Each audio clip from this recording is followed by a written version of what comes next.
Golf News RI presents the Golf Dudes Podcast.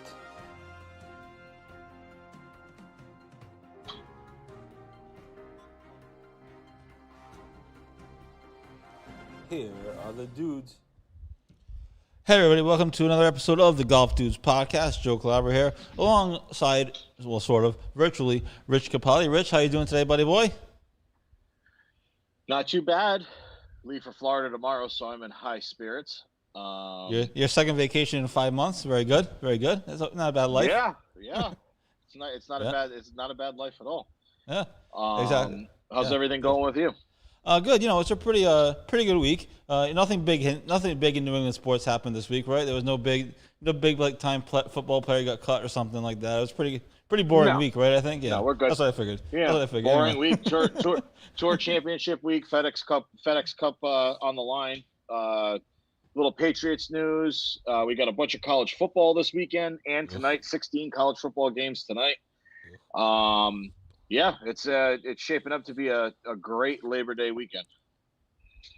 Absolutely. So we have a ton of stuff to get to. There's no shortage of topics in the world of golf, both on the PGA Tour and locally. The biggest one locally, actually we had two big stories today locally. One was Alpine offering the full for free membership deal, which is something that people should take advantage of. And this other one, Newport National has unveiled plans for a brand new clubhouse and another 9-hole golf course. So they have a 27-hole facility at Newport National. They unveiled it within the last couple of days. They sent plans in.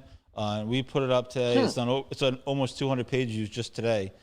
So the plans are submitted. We have pictures of it on our website, golfnewsri.com. It's a brand new clubhouse. It's going to rival Newport Country Club as far as, the facility. And they're adding another 9 holes. It's going to be called the Vineyard Course to go along with the 18 holes that they already have. So big news out of Newport National. All I have to say is it's about time.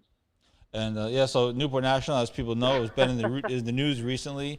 Actually, coming up in this September, they're actually hosting the U.S. Amateur Football qualifying, and then obviously, as we reported, it was also named one of the best value courses in the country. We got a lot of pushback on that. Apparently, people don't think that's the case, but we just report the news. But yeah, big news today out of Newport National. They're adding another 9 holes, so they're going to have a 27-hole facility, and they're building a brand new clubhouse. There's no word yet when all this is expected to be done.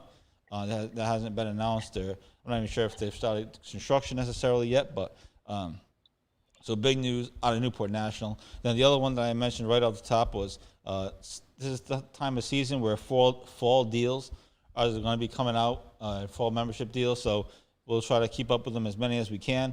Alpine was the first one, at least that I saw, and they are offering fall for free membership deal ahead of the 2022 season. So you sign up to be a member for 2022, and then you get the rest of this fall season for free. So what's that extra?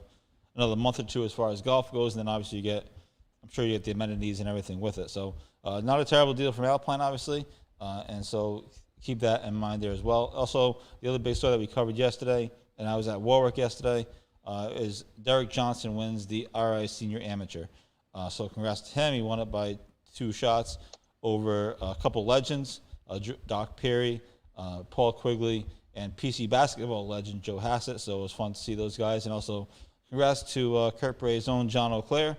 He finished in a tie for 4th in the 2-day tournament. So congrats to him. So that's the plethora of local stuff, big news there from the last couple of days. Newport National, Alpine, and obviously the Senior Amateur, which I was there for a brief time yesterday.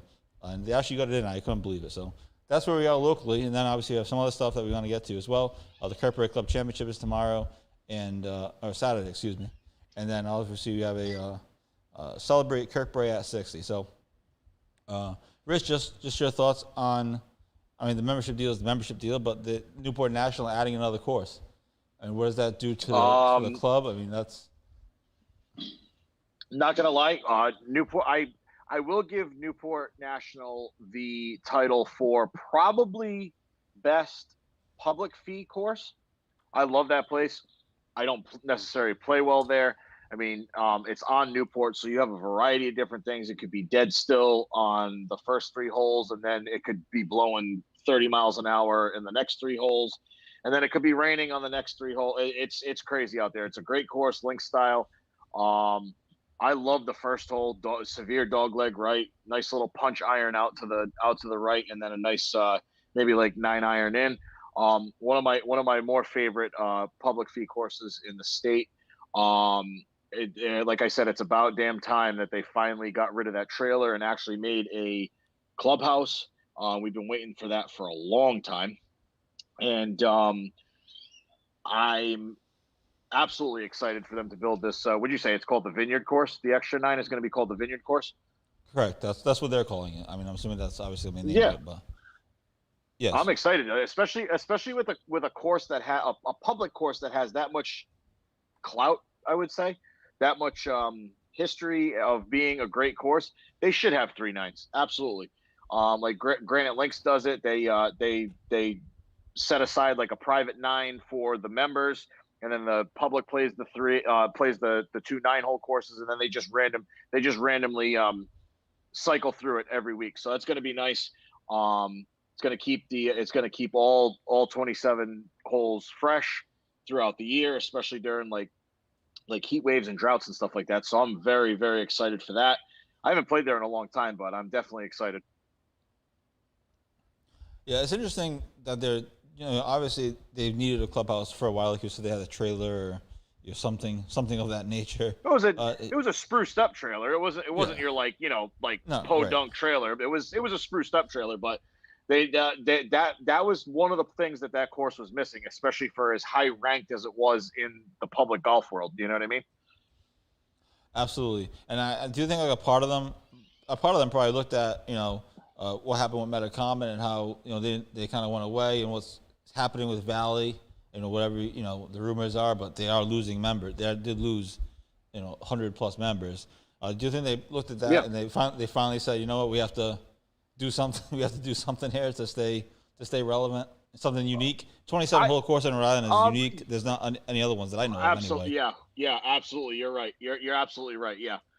I mean, I don't think is there any 27? I don't think there's any 27-hole courses in Rhode Island. Is there? Not that I know of. So yeah, that's gonna add to the stigma of them being one of the top public courses pretty much in the Northeast. It's going to draw a lot more people. Like I said, the clubhouse, you'll actually be able to stay and eat, hang out, this and that, and who knows, they may add like a pool eventually, or whatever, tennis courts or whatever, and just make it a whole complex, which will be nice. Absolutely. So we'll keep an eye on that as far as when the construction's happening again.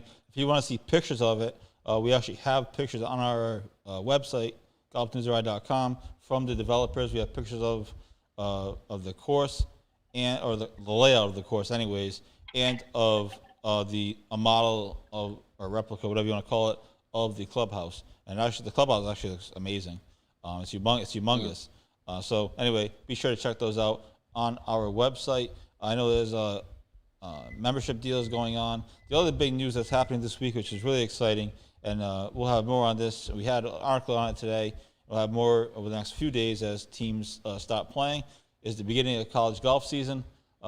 It's super exciting. It starts this week.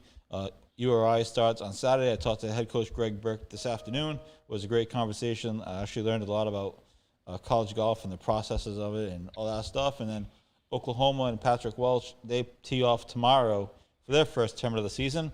And where are they playing? Pebble Beach. So not the worst. How you doing? Not the worst place to start your season at.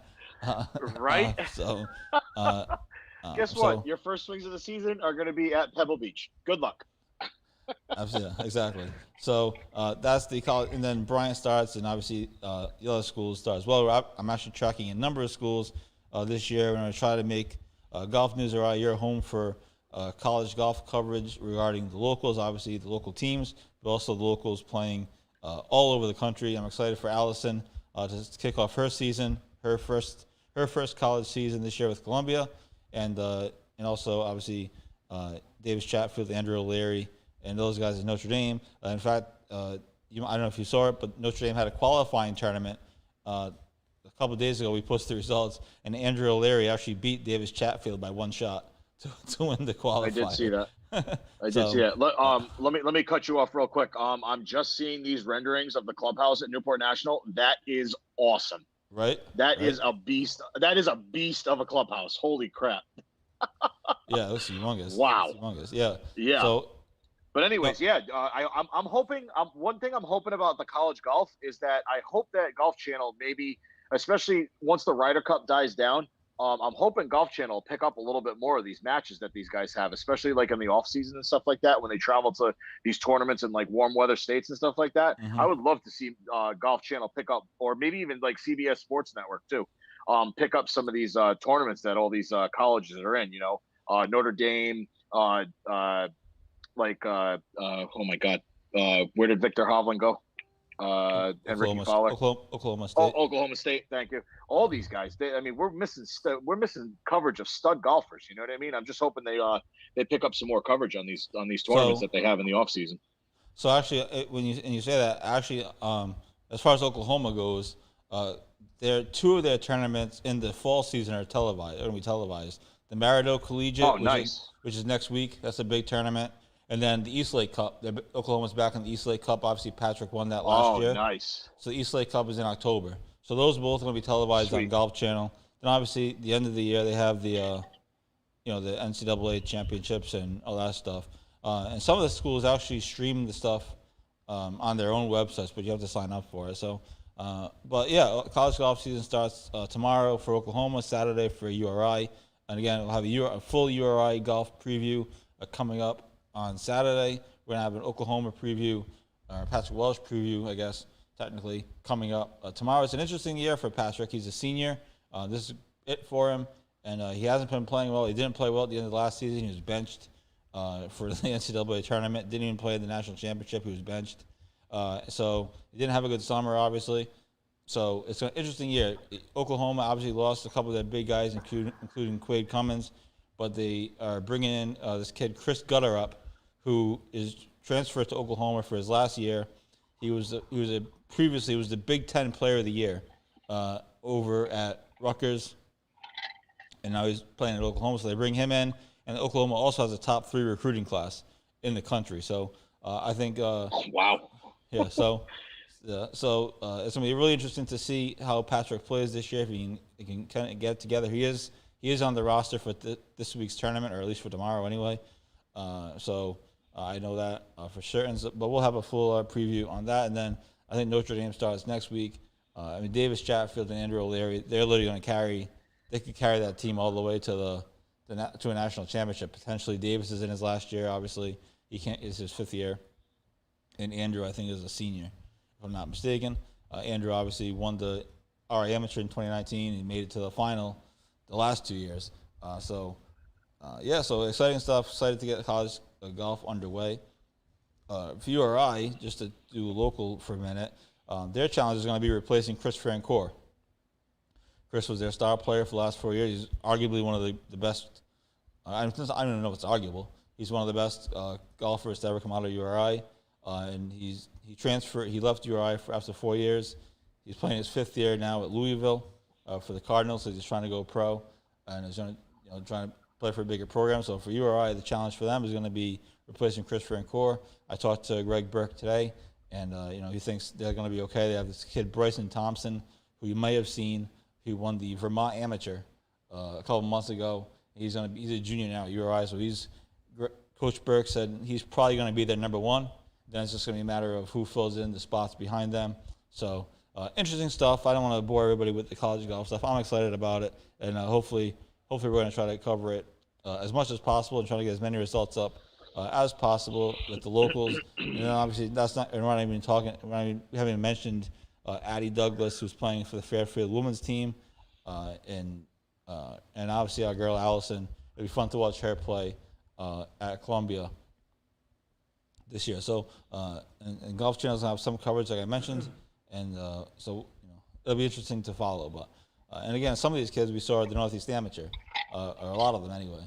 So that's kind of makes it more fun when you've seen these kids play before. So that is kind of where we are On that, with some of that local stuff, what do you have coming up at Kings Crossing? Is there anything coming at Kings Crossing? Now they should be putting out a fall membership thing too, right? They usually do something like that, right? I'd imagine. Yeah, I haven't seen anything yet. I know we have the big money the second big money member on the 25th. That's a Saturday, and then we have the end of the year turkey shoot in the first week of November, I think, and then we have the Ryder Cup versus Pinecrest. I think the first week in October.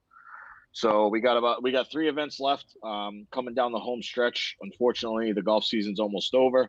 Like I said in previous weeks, hopefully we can stay playing golf till at least the end of November, if not like maybe the first week in December.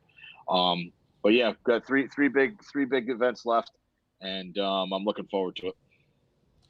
Absolutely. Now, the other big story locally that was just kind of announced today, and we'll have more on this tomorrow, I'm hoping, is that Wannamoisett, famed Wannamoisett, is going under the knife. Major renovations begin on Tuesday, and then they're doing some bunker work. They're replacing all the bunkers. They're fixing up the course. They're try to get back to the top 50, I assume, in the world or whatever it was. But a major renovations coming from Wannamoisett, and I'm hoping tomorrow we'll have some exclusive insight as to what exactly they're doing, what they're fixing. I know some pictures have circulated. They've cut down a crap load of trees, and there's all trees lying across along the fence there if you drove by. So I know they took down a crap load of trees, and I'm hoping to. I've seen somebody get back to me, and then I'm hoping to have an exclusive insight into what exactly they're doing at Wannamoisett. Obviously, anytime you touch a course like that, whether it's Wannamoisett or a Newport, it's whenever those courses make renovations, it's a big deal. I think people will be fascinated to see what they're doing, and so I'm hoping that's what we're going to have for tomorrow. Big renovations at Wannamoisett going on, and I'm not sure how long it's going to take, obviously, but they're shutting down Tuesday, and they're going to work. So that's going to be something to watch as well. All right, the other thing I wanted to get to, and I actually have a quick video for those that didn't see my interview with Stan Baluk last week, last Friday morning. It went up on Saturday, I believe. We talked a little bit about Kirk Bray and about, obviously we talked about his whole life and stuff, and we got tons of comments on it, and everyone, he was really happy with it, and it was really cool. But he did talk about Kirk Bray, and obviously this week, Kirk Bray is celebrating their 60th anniversary. Sunday night we have a big gala, which I'm super excited for. I'm hoping that the tour championship is going to end in time so I can get a story up before I leave. If not, I'll try to do it from my phone. But I know you're in Florida, but I might need help just keeping track of things. But anyway, I got you. I got you on that. Don't worry about it. That wasn't the point of this conversation. But anyway, we're well, no, the point wasn't to talk about plans for getting the story up. I was just saying. No, I got you. Don't worry about that. I'll got you. But anyway, so this week is Kirk Bray's 60th anniversary, big gala Sunday night. So I talked with Stan last Friday. If you haven't seen the interview, you can see it on golfnewsri.com. He talks about the Providence Reds. He talks about being a professional golfer. He talks about growing up in Canada. And then he talks about, coming to Kirk Bray and what Kirk Bray was like when he first came here, because it was kind of a dump. And he still hit. It was. And people tell you That's so that. funny. And it wasn't a dump, but it wasn't what it is now. And so he talks about Not that. So, nearly what it was now. No. So let's play a clip of this interview again.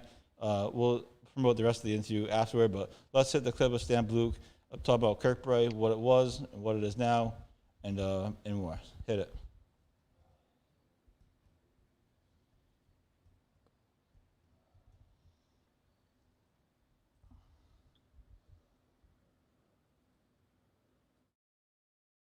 What do you think? Well, I came here in 1963, so I've been here 42 years as a PGA golf professional, Mhm. and the other years I'm retired for 16 years. Still affiliated with Kirk Bray. It's a great club, it's come a long way from when I started. They've done a tremendous job here as far as the golf course, the clubhouse. It's a great, friendly and family club. Well, I mean, when I came here, it was it needed a lot of help. It was, the fairways were all messed up. The greens were bad. Everything was really. And over the years, the club has improved tremendously. Really has. It's a very friendly club, and the amenities here are unbelievable. Swimming pool. We have everything here, mhm. and that's about it. Did you ever think that it would get to that point? Did you? When you I came never in? thought it would be what it is today. I mean, the people that were in charge of it did a tremendous job here improving this golf course.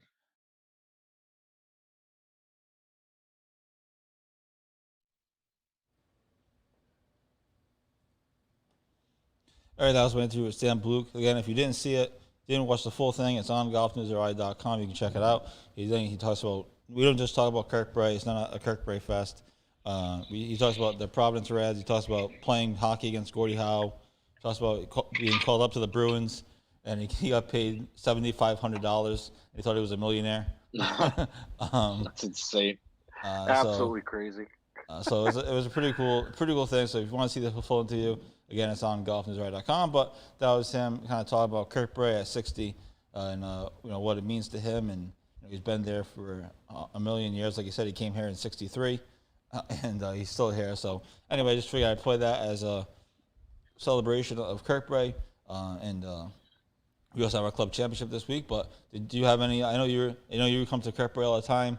It's your second home. But just did you have any thought? You have any thoughts on Kirkbride at 60? Obviously, listening to Stanley is amazing. I did a little hat change for the boys over there. Yeah, there you go. Yeah, I had it handy. I obviously have no words to describe the facility and the people that are there, especially the employees and the workers that are there. I show up to that place and they treat me like family. I show up. They have a drink. They have a drink waiting for me, or lunch, or anything like that. Your dad, your family, you guys have always treated me as like a pretty much like a member for the most part. Shout out to all my locker room attendants down in the locker room. They always have a locker waiting for me, no matter what the situation is. And I'm happy to be associated with all the members that are at the that are at that club. I've never ever I've been a regular there for what 6-7 years now, and I've never ever had a problem or anything like that. So I'm actually I'm a little sad that I'm not going to be able to attend the festivities because I'll be in Florida, but I hope you guys all have a great night on Sunday night. And you even spend money there like a member too. It's amazing. That's one of the reasons why, why pay a membership when I spend money like a member, Absolutely. So that's Kirkbride at 60. I'm hoping to have a few more things to go along with it over the next couple of days if I have time to edit videos together. But anyway, hoping to do something cool for it. Obviously, Sunday night is going to be epic. I know there's a bunch of old members coming back. Some of them are flying in and all different things and fireworks. And wow, nice. The whole 9 yards. So it should be a pretty cool night. But that's Sunday night. We have the club championship on Saturday. Finally, Tommy McCormick against Mike Hamilton, right. 36-hole final. So that'll be fun. We'll have coverage of that as well. It's got to be probably one of the last club championships played. Everybody else, I think, has already played the club championship. It's got to be pretty for the close most part, absolutely. Yep. It's got to be pretty close anyway, if it's not the last one. So finally, we're going to get that done. So Golf News will have full coverage of that. I still might try to stream some of it. We'll see what it looks like. But that is the thought there. And that is what we have on the local scene. I want to hit a commercial break quickly. And then I do want to get to the PGA Tour stuff. We can continue to talk about some college stuff as well, but I do want to get to the PGA Tour. Lots happening and lots of storylines that I think are interesting, not necessarily on the course, but off the course. And obviously a big storyline remains the Ryder Cup because captain's picks come after this tournament. So I'm not sure what the exact. Just a little thing called the Tour Championship that we have this weekend as well. Oh, yep, we'll talk about that as well.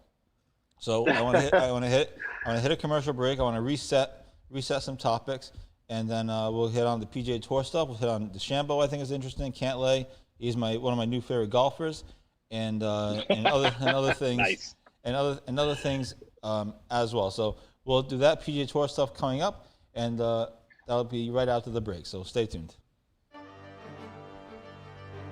Billy Andrade joins the show. Billy, thanks so much for doing this, and we appreciate you taking the time. Well, thank you. Thanks for having me. I'm excited. I'm very excited to be joined by an 11-time Emmy Award winner, and that is Armin Katayan.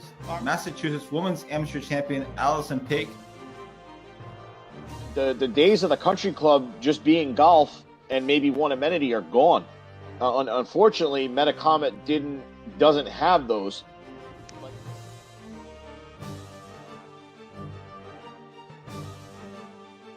He has a very rare condition called kyphoscoliotic Ehlers-Danlos syndrome. And at the time of diagnosis, there was only 60 documented cases in the world. I mean, we legitimately played the last 4 holes at Newport National. You could not see 50 yards.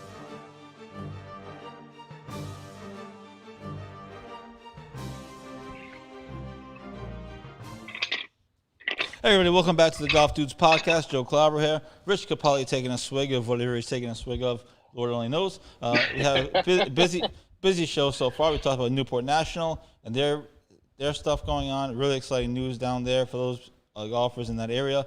Really for anybody. We talked about Alpine. We talked about the pending renovations at Wannamoisa, which we're hoping to have more on either tomorrow or the next day. We'll have exclusive insight into the renovations at Wannamoisa. Like I said, anytime one of those courses gets renovated, Wannamoisa or even a Triggs or a Newport Country Club, it's always big news. So excited to talk about that, have something on that tomorrow. We talked about a lot about college golf. College golf season begins tomorrow, and for URI on Saturday. So I'm excited for that. I've been studying all these rosters. Really quick, Joe. Yep. You were at Warwick this week. How was that gem holding up down there? I mean, the course looks amazing. I was there Saturday. I was there. I saw the pictures. It looked awesome. I was there. What day was I there? Was that Wednesday? Well, the day of the storm. Tuesday. Wednesday. It didn't rain. I was Tuesday there or Wednesday Wednesday, covering yeah. it, and it was cloudy. Nice. But I gotta tell you, despite the clouds, the views still don't suck. The views don't suck. I saw that picture you posted. Yeah. I had to get that in there real quick. The views still don't suck. It was a fun tournament to watch. I watched a few holes. The leaders didn't tee off until 2:00 in the afternoon. By the time they made the turn, it was already like 4:30. I would have been stuck down there all night. Would have got nothing done. I stayed for a couple holes and then I left. I was watching the 9th hole because I think that's one of the coolest par 3s in the state, with the two water ponds and then the water alongside. I don't know if I'm sure there are better par 3s in the state. Certainly Wannamoisa probably has something to say about that. But I think this is a cool par 3. In fact, it was crazy. So Joey Hassett, my buddy, PC legend, he was playing in the tournament. He was in contention, and he puts his tee shot. And they weren't playing from. I mean, obviously it's a senior amateur, but they were playing from the regular tees, obviously. And he puts his tee shot over the green, like way over the green, and it's all. And at Warwick, it's all shaved. Like there's no rough. You know what I mean? It's all like. Yeah. It's like fairway back there, and so he puts his tee shot over the green. He said he hit a 7-iron over the green. The ball keeps rolling, and he's way back. And again, it's not like rough back there. Like a Kirk, all that stuff would be rough. There, it's all like shaved down. And so he goes. So I'm watching it, and I said, "What the hell did you do from like back there?" Because the pin was in the back. It was like an impossible chip. Yep. And he putts it. He puts it from like 30 yards from the back of the green. Nice. He comes up short because the green is raised. I don't know if you can see in my picture. The green is like raised up. So you have to go up like a steep hill to get the ball up there. And he didn't make it up the hill, but then he putted again. He ended up miraculously saving 4 from no man's land in the back of the green. I mean, but it was especially if you're going directly uphill, and then just to make it to the green, and then it slopes downwards back to front. I mean, it's virtually impossible to even get it within like 5-10 feet. You know what I mean? So I mean, I guess if you're in that situation, 4 is kind of like par. You know what I mean? Oh, the fact that he made 4 was unbelievable. I was watching it with a friend of the show, John Bacon, because he was there watching John O'Clair. And Bacon goes, 5 is in play from there because he was way in the back. And absolutely. I couldn't believe to make 4 is crazy. And I couldn't believe he putted it number 1, and then he made 4.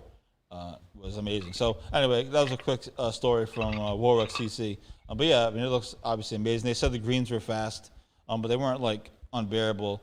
They thought they were probably running at like 10 or 11 on a stem meter. That's not bad for the tournament. considering the amount of rain that we got. You know what I mean? Yeah, it was good. It was always, it's fun to go down there. But it's fun I wanted to make sure I went down there and saw some of the play, just to, 1, get pictures, and 2, show my face. So that was good. So I want to get into some PGA Tour stuff. Obviously, everything else is still on the table as well if you want to get back into that. But I want to get into some PGA Tour stuff. So obviously, we have the Tour Championship. Patrick Cantlay is still in the lead. Yep. And I think, and this is your segment, so I don't want to take it all up, but I think there's a couple of interesting storylines, a couple of interesting leads that I want to just throw out, and you can kind of lead with whatever you want. You did a great job last week's PGA Tour segment, so I think one lead is the Bryson DeChambeau situation. It keeps getting more bizarre, and now it seems like the PGA Tour is overprotecting him. You can't yell Brooks here. Now I read on Golf Channel today that he's not going to be required to do press conferences or talk to the media. So that pissed me off because I'm a media person. So bad. So that pissed me off. And then I think that's a fascinating topic. The FedEx Cup playoffs in general are interesting. I still don't like the format. I think nobody else likes the format either, by the way. So we have that, and then the Ryder Cup situation. I think Phil Mickelson was named an assistant captain earlier this week, so that takes him out of play, thankfully. And our guy Eamon Lynch called for it, so Steve Stricker must have read Eamon's column. And then the other thing that's interesting is Patrick Reed. Obviously, I'm happy he's okay, but what does that mean for the Ryder Cup? And is it a bad look? I don't know if bad look is the right phrase, but is it a bad look? Again, is it a bad look for the FedEx Cup playoffs that Patrick Reed can sit out literally a month and then still make the Tour Championship? Now, the other part of it is obviously the other guy should have played. The other guy should have played better. So that's the obvious rebuttal. But it's just an odd look that he sat out for a month and he still makes the. And he didn't. It wasn't like he was number 1 either. He was number 22. He fell to 27, and then he fell to 30. So anyway, those are my thoughts. I already took up most of your segment, but that's my kind of lead thoughts. No, it's all good.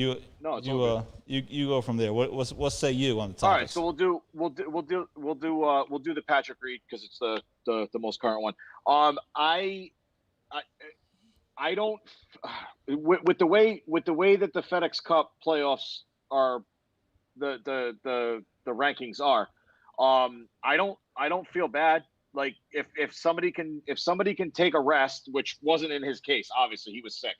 But if somebody thinks that they can make it inside the top 30 and not play, why not? I mean, it's it's wear and tear on your body, figuratively speaking. Obviously, golf isn't like a contact sport or anything like that. But if you think that you can skip an event or two and still make it to the Tour Championship, why the hell not? You know what I mean? Obviously, in his shoes, it was a different thing because he was dreadfully sick. Like he thought he was going to die. He had double pneumonia. He was in the hospital for like almost a week, if not like 8 days. Like you said we were talking in the pre-show that like they were telling him to like send text to his wife and his kids that this is really, really bad and something might happen. But anyways, if we're talking from a non like health perspective, if you think that you're going to make it into the either second round or the Tour Championship, why even play? To be honest, obviously a lot of these guys don't need money, really need the money or anything like that. But like, if you're not, I mean, if you think you're going to make it to the Tour Championship, why play? For what reason? Especially if you have the potential to play in the Ryder Cup too. You know what I mean? So why put that unnecessary like wear and tear on your body? You may as well just practice up until then. That's my take on that. Yeah, and I understand that point. I just thought it was a weird look for the Tour where you have a guy sitting out for a month and he still gets in. I was talking from a Tour perspective, but again, obviously absolutely, I agree with you. the counterpoint is that everybody else in the fields should have played better. Obviously, like we get that. I just thought it was an odd thing. Yep. They pushed FedEx Cup points and FedEx Cup, and then I'm just going to take a month off and I'll see you guys at the Tour Championship. And he wasn't number one. That was the thing. He wasn't number one either. Yeah, that was the exactly. thing. He was number 22. He sat should have at fallen 22, off. went to 27, and then went to 30. Absolutely. He should have fallen off. It was just weird. That's all. There was numerous tour pros. John Rahm being one of the biggest advocates for, like, he said, this format sucks. It does not give the lower guys. We're talking maybe like the guys who are like over 75. We'll say 75 to like 120 to have any shot at this. Like the fact, like you said, that the other guys should have played better, but this format does not give like Cinderella stories any shot at all at making it past the second or the third round. You know what I mean? So that's where I'm going to end with that. I don't agree with the format. But then again, like you said, play a little bit better and you knock them out. You know what I mean? Absolutely. Now the other story is this goofball named Bryson DeChambeau. I'm kind of getting in love with him. And listen, he's good. I don't know, dude. He played great last week. I'm sorry. I'm not saying he didn't play. He had to play a couple of screw ups, but he played awesome. Well, the interesting thing is, though, I'm not saying that he didn't play bad. I'm just saying I'm getting annoyed with all that. Maybe it's not even his fault, really. I'm getting annoyed with all the stuff surrounding him. Now, the PGA Tour, Jay Monty had a press conference on, was it Tuesday or Monday, whatever day it was? I know you texted me about it. I think it was Tuesday, yeah. Yeah. About how, if fans who yell Brooksy at Bryson are going to get thrown out and this stuff. And then today I read on Golf Channel. Oh, dumb. Absolutely dumb. Today I read on Golf Channel that they're not requiring him to talk to the press. Listen, you're a professional athlete. Part of your job is to talk to me, right? Part of your job is to talk to the media. Same with Simone Biles. Same with Osaka. You're there. Like, your job is to talk exactly. to the media. Let's not get into that, please, because we're gonna get the woke mob against us. But that's all right. But yeah, I completely agree with you, especially for like we'll call it a business because we are a business now. A business like us where we're solely dependent on media stuff, i.e. press conferences and information that the tour gives and guys like Iman and Golf Channel, all that. It sucks for us. Like, what do you mean this guy's not going to talk to the press? It's his job. Like he's a professional athlete. You should have to talk to the press. Give your thoughts, Yeah. Sorry. Even if it's like I'm just here to show up so I don't get fined. The whole famous Marshawn Lynch line. At least you showed up and did something. Now the PGA, they're like, you're gonna kick fans out for like calling him Brooksy under the tour conduct policy. Like, what the hell are we doing here? I without getting too much into the state of the world today. I mean, it's like crybaby-ish. It's absolutely insane, the stuff that's going on right now. Yeah, I'm just. I mean, again, maybe it's not even Bryson's fault. I'm sure it is because he kind of brings it on I himself. don't think it was Bryson's fault. I don't really think it was Bryson's fault at all. I think that they don't want any of those hot mics catching any of the crowd stuff. Obviously, we've been to PGA events before. The liquor flows a little too freely, especially when you're having a great time, and stuff gets said, and they don't want their athletes, their golfers, to be saying stuff to fans on a hot mic. I'm almost positive that's what it is, because especially they want to capture the essence of the game. They want to capture Bryson talking to his caddy, Rory talking to his caddy, JT talking to his caddy about what kind of shots they're going to hit. Also, when you have mics that close to the players, you're going to catch the bad stuff too, and I don't think the tour wants that.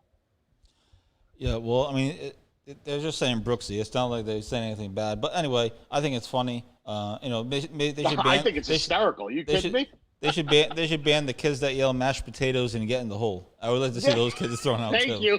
Because that annoys me too. So anyway, that was my little bone pick with Bryson DeChambeau. Listen, he's still good for the game. I mean, he's changing the game, trying to change the game.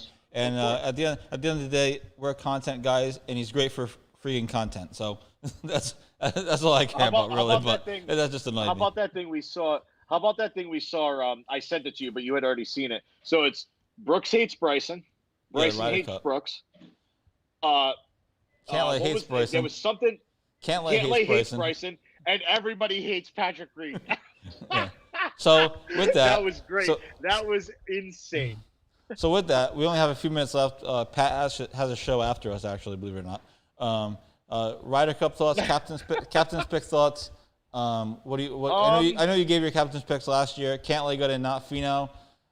Does it change your thought process? What do you think about captain's picks? I think you go Finau number 1 as the first captain's pick. You go Patrick Reed with the second captain's pick, and then I'm gonna shoot Zalatoris out, and I'm gonna add Harris English because he played his ass off today. Shut up, 4 under 66. He's tied for third right now, and I think he had a hole in one also today. So, by the way, I think we both forgot this last week. Did you realize there are 6 captain's picks this year? No, there's 6. Yep, he's got 6 picks. Oh wow, 6 make it, and 6 get in. I didn't. We both forgot it. Okay. We both forgot it last week. I completely. Yeah. So you get 6 picks by us. Holy crap! I mean, we keep track. So you go Finau, Patrick Reed. I'm gonna go Harris English. Zalatoris back in. Zalatoris on the back end, absolutely. Kevin Na, he's putting the lights out of the ball. I saw a couple highlights from his round today. He played great. He's 6 under, 4 under for the tournament, tied for 8th. You also got to think about maybe like a Billy Horschel or something like that. He shot a 5 under, 65 today, tied for 10th. Also, you got to think about Scotty Scheffler too, 4 under, tied for 17th. Yeah, it's going to be interesting. You got Sam Burns tied for 21st. I mean, now that we know that there's 6, that actually switches things up for me a little bit. I mean, Jesus Christ, Stuart Sink, oldest guy in the field, tied for 26. He shot a 1 over. There's some thought on Twitter from some other media members, all of whom we like, are that the first 4 guys after the top 6, so 7, 8, 9, 10. There's some thought that those 4 guys are locks for a captain's pick. Okay. All right. That's the thought. That's not like confirmed or anything. That's just what experts, quote unquote, are thinking. So well, my whole thing was like when I said I wanted Kiz on the Ryder Cup team. He's a match play assassin, and he's been top either 5 or top 10 in putting for the past like 5 years. He's an assassin on the greens. He's an assassin in match play, but like we said, he didn't make the playoffs, so that's probably going to go against him a little bit. But you actually got the Stricker's got to take into fact that these guys' strengths and these guys' weaknesses too. So now that there's 6, I don't even know now. I'm looking at the leaderboard right now. I have no idea. Well, we're gonna wrap up the show, but real quick before I do that, a little self-promotion. There you go. Nice shirt. The official Golf News Right T-shirt. If you want a T-shirt like this, you can check out the Pro Shop. You can get to the Pro Shop via our website. I'm gonna sit back down now before someone watching. They're like, "What the hell is this idiot doing?" Anyway, if you want a T-shirt like this, they come in gray, white, and I think you can get a couple of other different colors, whatever. Obviously, with our logo, it only looks good on certain colors. But anyway, if you want a T-shirt like this, check out the Golf News Right Pro Shop. You can get there via our website and also the shop button on the top of our Facebook page. So we have T-shirts, we have sweatshirts, we have bucket hats, 2 different designs. We have mugs, pint glasses. My pint glass came in earlier this week. I did a post about it. So pretty cool stuff. So if you're looking for a Golf News or merch, we have that for you. Visit the Pro Shop. Quickly, just want to thank Links Drinks, who presents the show. Links Drinks, transfusion in a can. I'm sure you'll be drinking tons of transfusions down in Florida when you go. Keep Links Drinks in your mind. And so thank you to Links Drinks for being the presenting and sponsor of the Golf Dudes podcast. Lots going on this weekend, as we just talked about. College golf is underway. The Tour Championship is going on. We will have a story up as soon as the tour championship ends on Sunday night-ish, as in some way, shape, or form, there will be a story up on golfnewsri.com. And then I'll go back and fix it later, add to it later. But there will be a story up on Sunday evening following the tour championship. So check with us immediately after the last putt drops. Again, some way, shape, or form, there will be a story there. And then college golf with URI preview running Saturday. I'm doing a Patrick Welch preview for tomorrow. And obviously the 60th anniversary of Kirk Bray. So congrats to Kirk Bray, and looking forward to Sunday night. But Rich, have a good trip down to Florida. I know you're thinking you're going to do. You're thinking you're going to provide some photos and content from there. So looking forward to that. And we will talk to everybody next week. Next week is the start of football season. We'll be competing against TB12 and the Tampa Bay Buccaneers. So that'll be exciting. I'm sure most people want to watch us anyway. So we have that going on. That's right. And so that's all we got for the show. Thanks, everybody, for tuning in. If you're watching on Coalition Radio Network, Pat Ford is coming up soon with a show. 10 o'clock. He's at the late show tonight. Holy crap. So if you want to stay up and watch Pat, hopefully he stays up for the show. Anyway. So anyway, nice. We're gonna get out of here now. Thanks, everybody, for tuning in. Thanks, everybody, for the support. And looking forward to a great weekend of content and other things. So everyone have a great